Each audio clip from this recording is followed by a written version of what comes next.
Je me faisais cette observation aujourd'hui en fait, en période de canicule et en post-canicule notamment, là, j'observe autour de moi beaucoup de personnes qui rattrapent le temps de travail, qui travaillent beaucoup plus parce qu'ils ont un petit peu ralenti les derniers jours.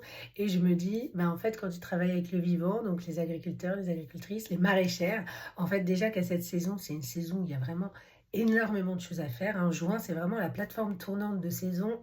Donc, c'est vraiment un moment où on a déjà à la base beaucoup de travail.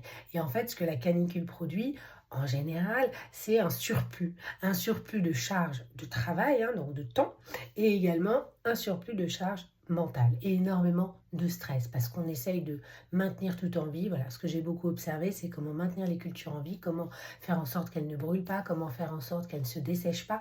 Donc, on redouble d'efforts. On redouble d'efforts. Et un peu cette notion de, ok, mais en fait, quand est-ce qu'on va, comment dire, voir les choses différemment? Qu'est-ce qu'il nous faut, au fait, pour vraiment prendre une décision radicale?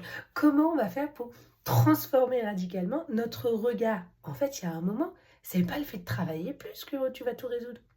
Et c'est là que, de toute façon, c'est ce qui me traverse ces dernières semaines, ces derniers mois, c'est en fait notre seul recours, mais vraiment je dis le seul, c'est de changer nous, notre perception, nous, notre façon de regarder, que ce soit notre métier, que ce soit notre travail, que ce soit notre vie, que ce soit notre environnement. Et à un moment, c'est ça qui coince. C'est que tant qu'on reste dans cet état d'esprit de je peux maîtriser, je peux contrôler, tant qu'on est dans cet ego-là qui agit à notre place, eh bien, voilà. Donc ouais, il y a vraiment cette notion encore plus de travailler alors ça me vient en anglais forcément, le surrender, c'est se rendre à l'évidence. Se rendre à l'évidence. Alors, c'est quoi ton évidence? Bon, je vous reviens avec cette idée, hein, mais je vous laisse réfléchir là-dessus parce que, ah oui, là, je vous laisse un peu en mode, ah, mais c'est quoi que tu nous dis là? Voilà, elle est où la solution? Bah, j'ai pas la solution, moi, je suis pas une magicienne.